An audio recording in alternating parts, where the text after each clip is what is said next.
नमस्कार प्यारे विद्यार्थियों, आइए जुड़ जाइए हिंदी क्लास में। हिंदी की क्लास में हम टॉपिक पढ़ रहे थे व्याकरण का। व्याकरण में भी एक बहुत सुंदर टॉपिक है अलंकार, जो सुनने में या होश की कॉपी कर लिखने में बड़ा अच्छा लगता होगा, लेकिन ये अलंकार समझना और समझ के इसमें उत्तर देना बहुत डिफिकल्ट है। देखिए, एक तो छंद होते हैं, अलंकार होते हैं और रस होते हैं। तीन टॉपिक काव्य शास्त्र के पार्ट है और जो भी हिंदी से एमए, बीएड या पोस्ट ग्रेजुएट करते हैं वो इस चीज में ही जब पारंगत होते हैं। तो ध्यान रखिए कि जो व्याकरण शास्त्र में जो काव्य शास्त्र से पार्ट चलता है उसमें रस, छंद और अलंकार ये इंपॉर्टेंट है। तो देखिए, छंद भी ऐसे हैं कि वो गणित की तरह काम में आते हैं, तो आ जाएंगे, समझ में आ जाएंगे। रस है तो इतने मीठे हैं कि रस तो वैसे भी खास है, क्योंकि रस आप जानते हो जैसे गन्ने का है, वैसे ना वैसे ही कोई रचना पढ़ेगी बड़ा आनंद आएगा। आनंद आते रस आ जाता है तो उसके थोड़े से रोज अपने आप याद हो जाएगा। लेकिन छंद और रस याद हो जाते हैं, सब शक्ति भी याद हो जाती है, लेकिन जो अलंकार है ये दिखने में सुंदर है। और इसका तो मैंने पिछले वीडियो में अर्थ बताया था आपको कि इसका मतलब होता है आभूषण। खोल के अगर देखें तो इसको बताते हैं कि अलंकार शोभा, कार का मतलब करने वाला। लेकिन और परिभाषा क्या थी कि वे शब्द या ऐसे शब्द जो किसी काव्य या कविता की शोभा बढ़ा देते हैं, उन शब्दों को ही अलंकार कहते हैं। अलंकार तीन प्रकार के थे: शब्दालंकार, अर्थालंकार, उभय अलंकार। शब्दालंकार का मतलब होता है उनमें शब्द होते हैं, छोटे छोटे पद होते हैं, शब्द होते हैं, उनके आधार पे हम क्या करते हैं, उनको शब्दालंकार में लेते हैं। और जहां शब्द से पता नहीं चले तो पूरे वाक्य का, पूरे दोहे का अर्थ करते हैं। अर्थ करते क्या होता है, अर्थालंकार हो जाता है। अब जो शब्दालंकार में थे, शब्दालंकार के बारे में बता, दो अलंकार ध्यान रख रहे हैं। एक तो पढ़ेंगे अपना अनुप्रास, ये शब्द अलंकार का उदाहरण है। एक पढ़ेंगे यमक अलंकार, वो भी शब्द अलंकार का उदाहरण है। मतलब शब्द को देख के अलंकार का पता चल जाता है। तो वो तो कौन से है, शब्द अलंकार में यमक और अनुप्रास दो अलंकार।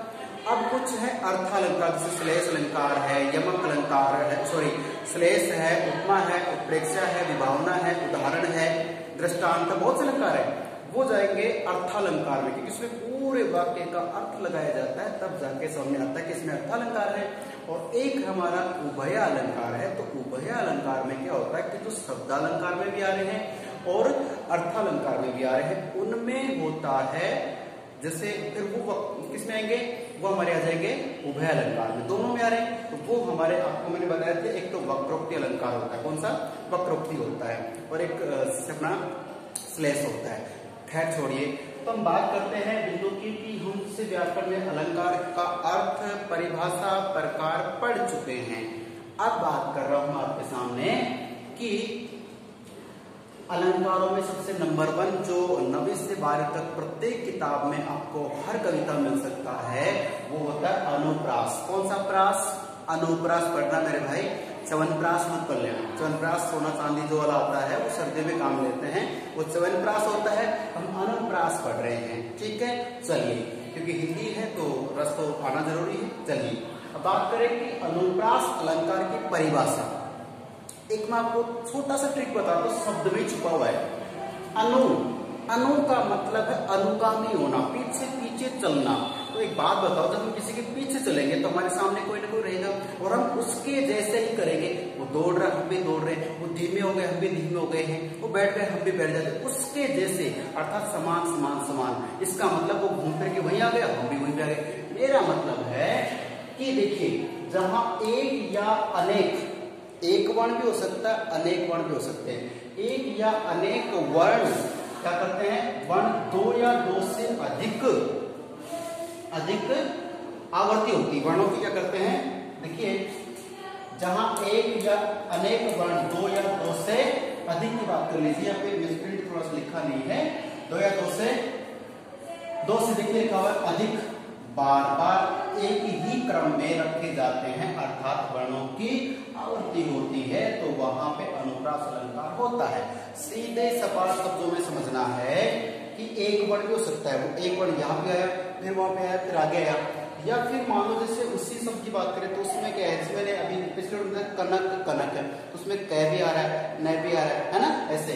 तो देखिए कि एक वर्ण हो सकता है या दो वर्ण हो सकते हैं या दो से अधिक हो सकते हैं, लेकिन वो वर्ण यहाँ पे फिर यहाँ पे फिर यहाँ पे वो बार बार चलते रहेंगे, तो उनकी क्या होगी, फ्रीक्वेंसी बार बार आएंगे। 10वीं क्लास में आपने देखा है, देख पाएंगे एक टॉपिक होता है बारंबारता, है ना, जिसपे पैसे डंडे किसके लगाते हैं। कहने का मतलब कोई भी वर्ण है वो बार बार आता है, आवर्ती होती है, तो वहां पे अलंकार कौन सा होगा, अनुप्रास। सीधे समझना आपको, कोई वर्ण ले लिया अपने कै चे टे ते पे कुछ भी, और वो किसी शब्द में पंक्ति में बार बार आ रहा है, एक बार आ रहा है। जैसे एक बार में तो क्या होता है, एक बार यहाँ फिर वापस आ रहा है, एक से अधिक बार आ रहा है, 5 बार 6 बार 3 बार 2 बार, तो बार बार आ रहा है, किसी भी शब्द में जुड़ रहा है। तो आपको देखना है कि ये वर्ण बार बार आ रहा है, तो कोई भी वर्ण अगर बार बार आता है, एक या एक से अधिक बार आता है, तो वहां पे अनुप्रास अलंकार होता है। इस बात को आप जान लीजिए, ठीक है। एक बात का ध्यान रखना, वो बहुत इंपॉर्टेंट बात है, कौन सी, कि जो शब्द आएगा, जो वर्ण आएगा, उसमें यह आवर्ती केवल व्यंजनों की स्वीकार की जाती है, स्वर में भिन्नता हो सकती है। अब कहने का मतलब ये, आप समझ इस बात को, देखिए कहते नहीं लिखा हुआ हम समझ लेंगे, समझना सहारे की जरूरत है। देखिए जो हम बात करते हैं, जितने भी शब्द लिखे हुए हैं, ये सारे व्यंजन भी, और इनमें जो मात्रा, जैसे इसमें बड़ी ई की मात्रा है, ठीक है, इसमें आ की मात्रा है, इसमें छोटी ई की मात्रा है, तो ये मात्राएं क्या है, स्वर है। तो कह ये रहे हैं, ये यहाँ पे व्याकरण के ज्ञाता कहते हैं कि हमें सिर्फ व्यंजन पे ध्यान देना है कि बार बार आ रहा नहीं आ रहा, उस पे मात्रा पे आपको टेंशन नहीं लेनी कि पहले वाले में तो आ की मात्रा थी, दूसरे में ई की मात्रा, तीसरे में ओ की मात्रा, नहीं। मात्रा क्या होती है, स्वर होते हैं, तो स्वरों में तो भिन्नता हो सकती है। आपको सिर्फ ये देखना है कि इसका व्यंजन बार बार आ रहा है कि नहीं आ रहा, समझ रहे हैं आप, समझना जरूरी है। कोई भी पंक्ति खाली आपने उस पंक्ति में देखो कि क्या क्या आ रहा है, ये समझ जाओ तो उदाहरण अपने आप समझ में आ जाएगा, ठीक है। ध्यान रखना कि व्यंजनों की ही आवर्ती होती है, स्वरों में तो भिन्नता हो सकती है, स्वर अलग अलग भी हो सकते हैं। व्यंजन देखना कि क्या आ रहा है, कितनी बार आ रहा है, च आ रहा है, कितनी बार आ रहा है, ठीक है। चलिए अब थोड़ा सा मैं ले चलता हूँ आपको उदाहरण में, और उदाहरण के आधार देखिए आप समझ सकते हैं कि आवर्ती केवल व्यंजनों की स्वीकार की जाती है, स्वरों में भिन्नता हो सकती है। अब पहला उदाहरण हम लेते हैं, भगवान को समर्पित करते हैं। हम देखिए कोरोना से डरे हुए हैं ना, कोरोना चल रहा है तो उससे डरे हुए हैं, तो हम सोच रहे हैं कि भगवान भी कोई, भाई हमारे लिए सब कुछ भगवान है, हम भगवान संतान अपने आप को मानते, इस बात को कर्म करना हमारा भाई, ठीक है, धर्म है। लेकिन हम भगवान से प्रार्थना करते हैं, क्या करते हैं कि जैसे हम डरे हुए सहमे हुए, क्या कहते हैं, भगवान भक्तों की भयंकर बुरी भीति भगाइए। ध्यान से सुनिए प्यारे बच्चों कि भगवान भक्तों की भयंकर बुरी भीति भगाइए। अब इसका मतलब करें, अब इसमें आप एक, कई बच्चे ऐसे भी साहब मुझे मतलब से मतलब नहीं है, मुझे तो बस इसका अर्थ बताओ, तो बस कैसे एग्जाम में करना है, ठीक है, तो वो ध्यान दो, हालांकि समझना जरूरी है। देखिए भगवान पूरा जो शब्द है, इसमें हमें भय लेना है, ये जो भय मिल रहा है, भक्तों में भय मिल रहा है, भयंकर में भय मिल रहा है, भूरी में भी भय मिल रहा है। अब देखिए आप समझेंगे इसमें कि ये मात्रा में लिखा, भूरी शब्द यहाँ पे लिखा हुआ है, भूरी, ठीक है। अब यहाँ पे तो भय में ऊ लग गया, स्वर आ गया इसमें, और यहाँ पे देखिए ए है, ये भी ए है, कोई दिक्कत नहीं, ये भी ए है, लेकिन यहाँ पे ऊ आ रहा है। हमें स्वर को नहीं देखना, हमें किसको देखना है कि व्यंजन, भय भय भय भय, भूरी तक आ गए। अब आगे करते हैं भीति में, अब ई की मात्रा नहीं, कोई दिक्कत नहीं, हमें तो भय निकालना है। यहाँ पे जो भय है ये भी भय, ठीक है। अब सोच के देखिए कि यहाँ से लेकर यहाँ तक जो काव्य की पंक्ति है, ये किसी कवि महोदय द्वारा लिखी गई पंक्ति है कि भगवान भक्तों की भयंकर बुरी भीति भगाइए, तो इसमें भय भय भय बार बार आ रहा है, कितनी बार है, 1 2 3 4 5 6 बार आ रहा है, ठीक है। चलिए तो ये काउंट कर कितनी बार आ रही, काम आएगा। अब सोचने की बात यह है कि ये 6 बार बह आ गया, तो हमें यही है क्या कह रहे हैं कि जहां एक या एक से अधिक वर्ण है, तो उसके मान लो हमने बह को पकड़ा, कुछ और सोच क्या सकता था, ठीक है, तो एक ही वर्ण आ रहा है, बार बार आ रहा है, तो बार बार अगर आ जाता एक ही क्रम में रखा जाता, क्रम का मतलब ऐसे चलता रहता आगे पीछे, तो उस क्रम में रखा जाता, वहां पर कौन सा अलंकार होता है, अनुप्रास होता है। समझ जाओगे, पकड़ लोगे, कोई दिक्कत नहीं। अब देखिए मैंने आपको ये वीडियो बताया, ठीक है, आपने इसे पढ़ के नोट किया, और जब मैंने फिर टेस्ट लिया, टेस्ट में आपने उसके ठीक से तैयारी नहीं की और आपके मार्क्स कम आते हैं। तो मैं आपको डांटता हूँ, ऐसे वैसे भी अब क्लास में सामने होते तो आपको डांटते धमकाते कि आपने गलत किया है कि नहीं है, ताकि आप दोबारा सही करें। तो देखिए कि आपसे मैं थोड़ा नाराज हो गया, राइट, आपसे मैं नाराज होगा कि मैंने इतने मन लगाकर वीडियो बनाया, समझाया और आपने इसका आंसर नहीं दिया, गलत दिया है। तो मैं आपसे क्या हो गया, नाराज हो गया। नाराज हो गया तो कुछ बच्चे की ठीक है, नाराज हो बढ़िया है, 1-2 दिन वीडियो नहीं आएगी ना, कुछ ऐसे कि यार सर हमारे कुछ कर रहे थे और हमसे नाराज हो गए हैं, चलो सर को मनाते हैं।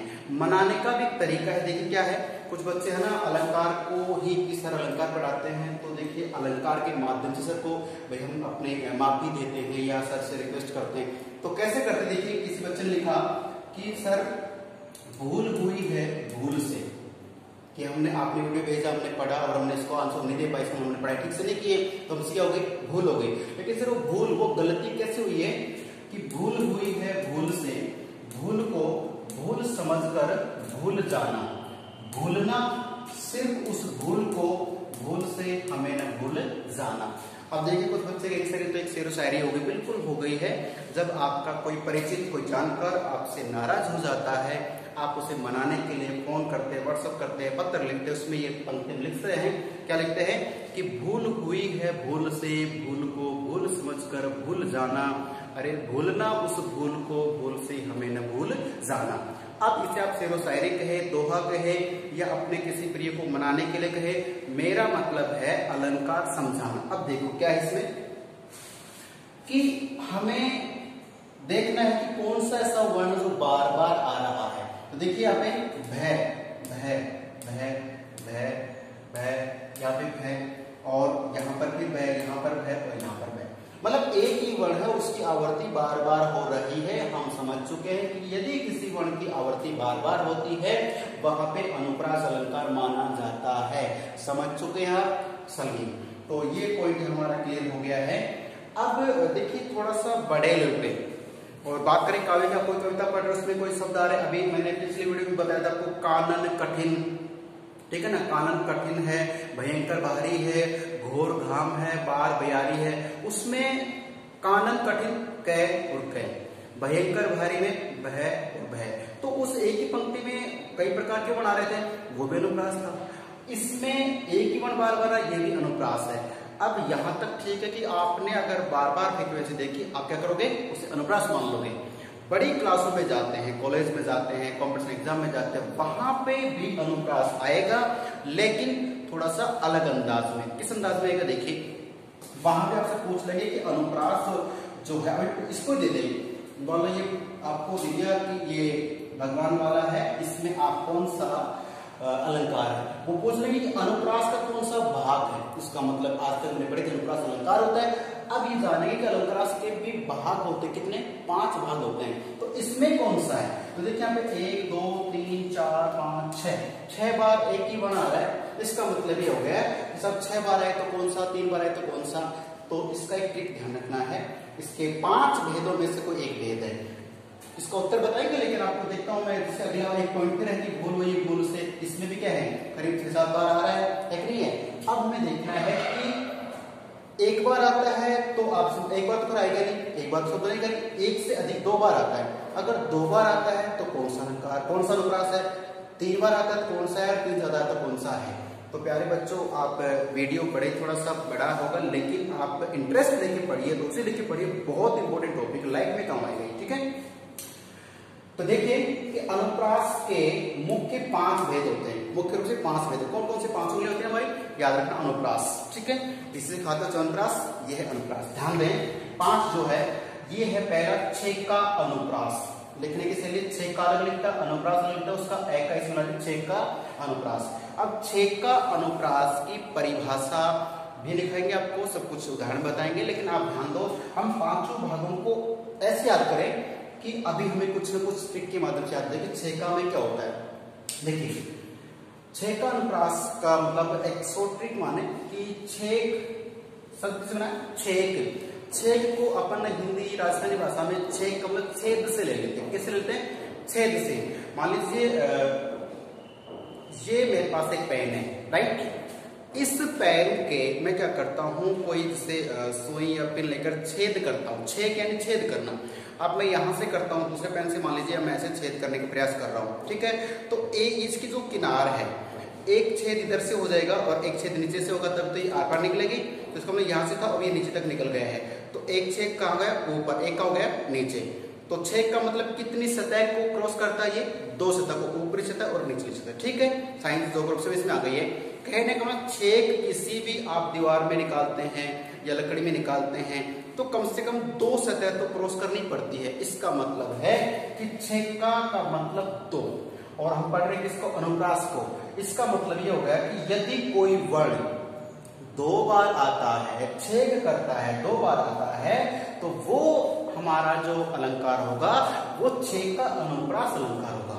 समझ रहे हैं आप? चलिए, तो ध्यान दें कि हम जो पढ़ रहे हैं अनुप्रास, अनुप्रास में पहला भाग छेद का अनुप्रास। तो छेद का मतलब छेद करना, मतलब छेद 2 सतह पे होता है या मूली है। इसमें से मान लो, हालांकि ऐसा संभव नहीं है करना, मत गलती से हो जाता है कई बार, कोई पेन लग गई तो यहाँ से और यहाँ से, तो आर पार होते हैं ना, आर पार मतलब इस सतह से जाएगी, इस सतह से भी आएगी। इसका मतलब ये हुआ कि 2 सतह पे क्रॉस करके हमें 2 का आंकड़ा लेना है, और 2 बार अगर कोई वर्ण आता है, 2 बार आवर्ती होती है, तो वहां पे हो जाता है आपका छेद का अनुप्रास। क्लियर? जैसे मैंने कहा कानन कठिन भयंकर भारी, उसमें छेद का अनुप्रास ही था, ठीक है। आगे अब बात करते हैं कि सब 2 का तो हम छेद का कहते हैं। उसके बाद है वृत्ता अनुप्रास। वृत्ता अनुप्रास, अब देखो वृत्ता का मतलब होता है कि भाई वृत्ति या बार बार आना। 2 बार है तो वो छेद का अनुप्रास, लेकिन 2 के बाद अगर वो 2 से अधिक बार आता है, कितनी बार आता है, 2 से अधिक बार आता है, जैसे 3 बार आता है, 4 बार आता है, 2 से अधिक आते क्या हो जाएगा, वृत्ता अनुप्रास हो जाएगा। कौन सा अनुप्रास होगा, वृत्ता अनुप्रास हो जाएगा, ठीक है। चलिए, तो 2 बार छेद का अनुप्रास, 2 से ज्यादा कितनी बार आ जाए, इसमें 6 बार आ रहा है। किसमें, दोनों में। भगवान भक्तों की भयंकर भूरी विक्ति भगाए, भूल हुए भूल से भूल, ये वाले बताया ना आपको मैंने। तो ये भी किसमें आ जाएगा, छेद का अनुप्रास में आ जाएगा कि 2 से ज्यादा, आप 2 से ज्यादा है तो छेद का नहीं कौन सा होगा, वृत्ता अनुप्रास होगा। समझ रहे इस बात को? अब आता नंबर 3 का श्रुत्या अनुप्रास। श्रुत्या, इसका ढंग से पढ़ लेना, श्रुत्या लिखा हुआ है। तो श्रुत्या अनुप्रास में क्या होता है बच्चों कि इसमें देखिए, श्रुत्या का मतलब ये है, थोड़ा डिफिकल्ट पॉइंट है। मैंने आपको उच्चारण स्थान पढ़ाया है, समझाया, बताया कभी, ठीक है। तो एक ही उच्चारण स्थान के अगर अधिक से वर्ण आते हैं, बहुत अधिक, एक ही उच्चारण स्थान के आ रहे हैं, वो श्रुत्या अनुप्रास होता है। कहने का मतलब इससे बात करते हैं कि कंठे उच्चारण स्थान, कंठ से कौन कौन से बोले जाते हैं, क, ख, ग, घ, और अण भी होता है, और एस से अनार होता, आसामी, ऐको विसर्जन नया कंठ है, ठीक है। तो ये सारे क्या हैं, कंठ से बोलते हैं। अब उसमें उस वर्ण में क भी आ जाए, ख भी आ जाए, तो एक ही उच्चारण स्थान के अधिक वर्ण आते हैं, तो वहां पे श्रुत्या अनुप्रास होता है, ठीक है।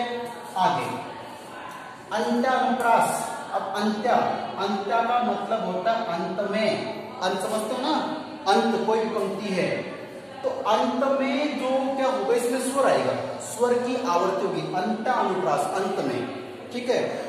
देश के लिए आह्वान जगाओ, आप सब मिलकर एक हो जाओ। अंत में ओ की आवृत्ति आ रही है, देश के लिए आह्वान जगाओ, देश के लिए एक हो जाओ, हाथ मिलाओ, आगे बढ़ जाओ। कहने का मतलब कोई भी कविता का आप लिखे उसे, लेकिन अंतिम जो पंक्ति होगी वो क्या होगी, स्वर उसका एक जैसा होगा, ठीक है, ध्यान रखना है।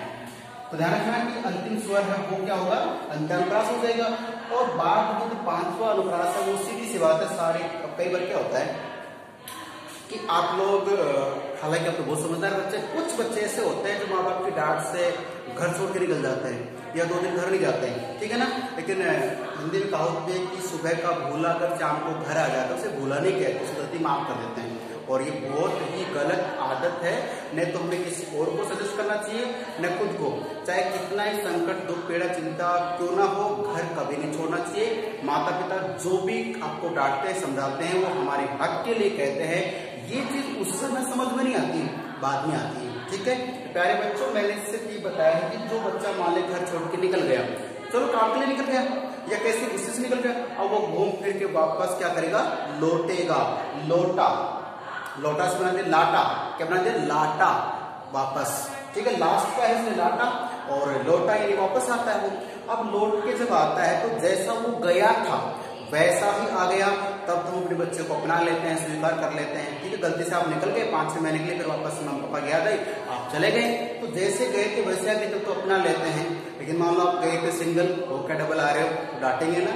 कहने का मतलब मेरा ये है, अदर वे में ना ले आप, कि आप क्या करते हैं, ध्यान में लाटा में क्या होता है, कोई भी जो वर्ण है उसको एक बार एक पंक्ति लिखते हैं हम, एक बार एक पंक्ति लिखी और फिर लौट कर वही पंक्ति फिर लिख दी, और दोनों पंक्ति में अगर उसका अर्थ नहीं बदलता है, वैसा का वैसा ही रहता है, तब तो क्या हो जाएगा, लाटा अनुप्रास हो जाएगा। प्यारे बच्चों ध्यान से पढ़ना, ये अलंकार है, मजाक में मत लेना। मैं हंसने हंसाने के लिए कुछ बता रहा हूँ, वो चीज अलग है, लेकिन उसको अदर वे में रखना है कि हम कहीं जाते हैं, लौट के वैसे आ जाते हैं, हमारे माँ बाप स्वीकार कर लेते हैं। यदि हम कुछ और डिमांड करते हैं, हक मांगने लग जाते हैं, तो वो गलत है।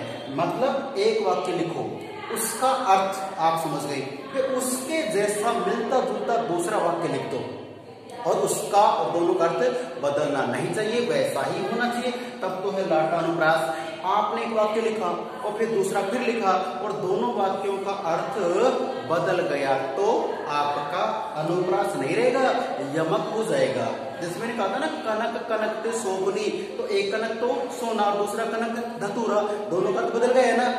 और 9th क्लास में हमने या 11th क्लास सुना होगा, एक एक करी जाना, कबीरदास ने कहा, तो एक का मतलब भगवान, एक का मतलब संख्या, तो दो शब्द समान हो और दोनों का अलग अलग हो, तो वहां पे यमक अलंकार हो जाता है, ध्यान रखना है। तो मेरा मतलब लाटा अनुप्रास में जो एक पंक्ति लिखी, जैसे मैं आपको उदाहरण बोलूं कि पूत सपूत तो क्यों धन संचय, पूत सपूत तो क्यों धन संचय। दूसरी पंक्ति है पूत कपूत तो क्यों धन संचय। दो पंक्तियां, पहली पंक्ति है पूत सपूत तो क्यों धन संचय, दूसरी पंक्ति है पूत कपूत तो क्यों धन संचय। अब इसमें आवृत्ति वही हो रही है, पंक्तियां भी वही एक जैसी है, एक में सपूत एक में कपूत है, कोई बात नहीं है। बात ये है कि पहली पंक्ति दूसरी पंक्ति का जो अर्थ निकल के आ रहा है वो कौन सा आ रहा है, वो आ रहा हमारा, जैसे भाई अर्थ वही है कि यदि आपका पुत्र कैसा है, पुत्र है आपका, मान लीजिए कि सुपुत्र है, पूत सपूत तो क्यों धन संचय, आपका पुत्र है, सपूत है, अच्छा है, पढ़ने वाला है, समझदार है, आपकी बात मानता है, तो उस बेटे को आप धन कमा कमा के मत दो, क्योंकि वो तो सपूत है, उसके लिए आपको चिंता करने की जरूरत नहीं, वो तो आपका अपने आप ही वही भरोसा जीत के और खुद मेहनत करके पैसा कमा लेगा। लेकिन आपका पुत्र यदि कपूत हो गया है, ठीक है, किसी का पुत्र कपूत हो गया है, बुरी आदतें बन गई है, बिगड़ गया है, करोड़ों के नियंत्रण में नहीं है, तो ऐसे बेटे को अगर कमा कमा के धन जोड़ के देते हैं माँ बाप, तो वो उस धन को भी बर्बाद कर देता है, क्योंकि वो तो कपूत है।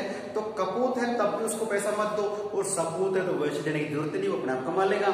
तो कहने का मतलब कि पंक्ति दो हो लेकिन दोनों का भावार्थ या अर्थ एक जैसा हो, परिवर्तन ना हो, तो लाटा अनुप्रास लौट के आ जाता है, नहीं तो फिर आप जानते हो यमक में चला जाता है बदलते ही। तो प्यारे बच्चों मेरा मतलब था 6 का अनुप्रास में 2 बार आवृत्ति होगी, प्रत्यनुप्रास में 2 से 3 4 हो सकती है, ठीक है। और सृष्टि अनुप्रास में क्या होगा कि एक ही उच्चारण स्थान के अधिक वर्ण उसमें होंगे, ठीक है।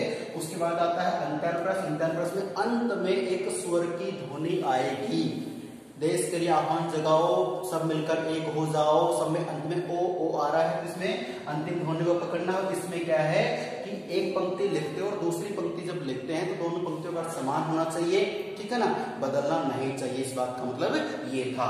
तो मेरा मतलब ये था प्यारे बच्चों के अनुप्रास अलंकार के यहाँ तक आपको करना है। और ये जो प्रकारों की बात करते हैं तो ये सिर्फ बड़े लेवल पे है, हालांकि मैंने आपको बता दिया परिभाषा की कोई जरूरत नहीं किस चीज में, बस ये देखना कि कितनी बार में वन काउंट करना, ठीक है। तो फिर मिलते हैं अगले वीडियो में, तब तक के लिए नमस्कार, धन्यवाद।